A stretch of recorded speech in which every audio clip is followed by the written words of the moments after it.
waa ñi ngi taxaw ak soxna Aji Jaay mu baax mi nga xam ne moo jiite wàllum ndékki yi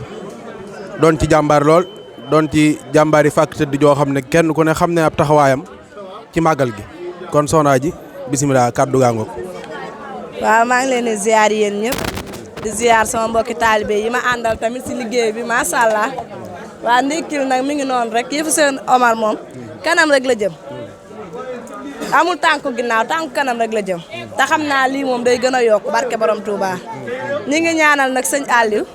fanam wi doon ab doj si barke Serigne Fall ndax lii lépp moom la yàlla na ko fi yàlla yàggal ak ñi nga xamante ni sëti Cheikh Gabou lan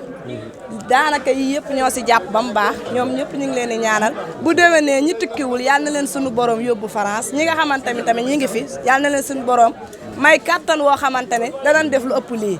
ndax mboolem kuy sëtu Cheikh Gabou rek sa yéene ëpp na lii barke borom Touba kon nag yàlla nañu fi yàlla yàggal te may ñu wér si barke Serigne Fall loolu daal laay ñaan man Aji. waaw jërëjëf soxna Aji Cheikh Moustapha mboolem ndékki yi nga fi gis yëpp sëti sëñ Cheikh Gabou yi nga xam ne ñii moo jur seen yaay ñii moo jur seen baay ñoo taxawal ndékki yi moom mi nag mu doon ci jàmbaar lool noo ngi ñaan ci barkeb Maam Moustapha yàlla na taxawaay bi yàgg di sant mboolem sët yi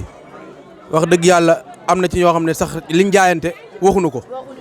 teraanga ju bari lañ jël jaayante ko ci ndékki li kon noo ngi ñaan ci barkeb sëñ Cheikh Gabou mi nga xam ne moom ngeen di jëfal